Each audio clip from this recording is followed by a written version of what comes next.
Bana, kama ambavyo watu wengi wanafahamu ya kwamba rais wa mpito wa nchi ya Burkina Faso Captain Ibrahim Traore hivi karibuni alinusulika kupewa sumu na moja ya kamanda ambaye alihusika katika njama hiyo anayefahamika kwa jina la Konate alikamatwa. Sasa nini hasa ambacho kilimkuta kamanda huyo Konate? Na ni kina nani hao ambao walimtuma? Hapa Official Zungu amefafanua ni kina nani ambao wamemtuma Konate. Msikilize hapa kwanza Official Zungu.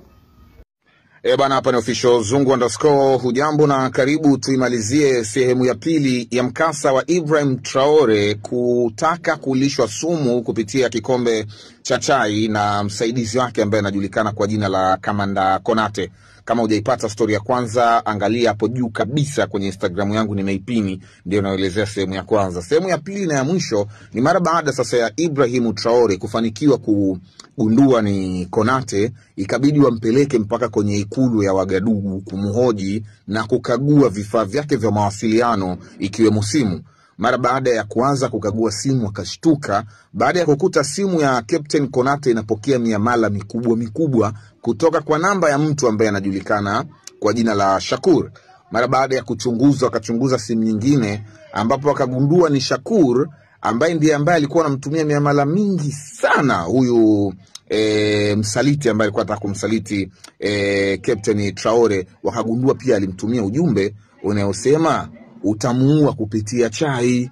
Kwa hiyo mara baada ya hapo, timu nzima ya ujasusi ya Captain Traore ikasema ili swala chanzo si huyu captain ambaye tumemkamata ambaye ni wa kwetu kabisa, bali kuna mtu ambaye anamtuma ambaye ndo yuko nyuma.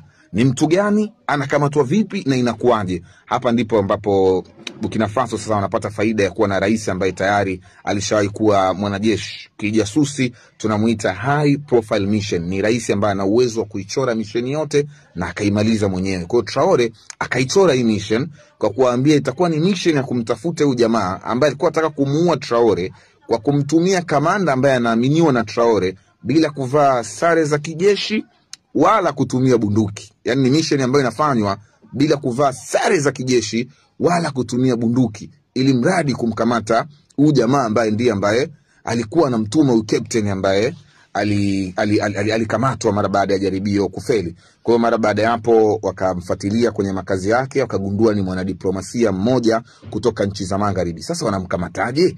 Ushahidi wanaupataje? Kwa hiyo Burkina Faso akatengeneza mtego mwingine ikulu, ambapo waliamua kuandaa chakula cha jioni na yule jamaa ambaye ni mwanadiplomasia mkubwa tu na maarufu akaalikwa. Alivyo mpumbavu, akataka kutengeneza jaribio lingine tena la kumuua Traore kupitia chakula, asijue kwamba yupo kwenye mtego na tayari captain ambaye alimtuma amekwisha kukamatwa. Kwa hiyo mara baada ya hapo akajaribu tena kutengeneza mchezo, lakini ikawa ni rahisi kwa Traore kumkamata kwa sababu tayari walishamjua. Na hivi tunavyozungumza huyo mtu tayari nchi yake taarifa inayo na wanajua sasa hivi alipo, ila serikali ya Burkina Faso haijamdhuru wala kumfanyia chochote. Nadhani wanafuata taratibu za kumrudisha kwenye nchi yake ili au kumshtaki wao kwa sababu ni makosa ya uhaini. Alijaribu kumuua rais tena mara mbili.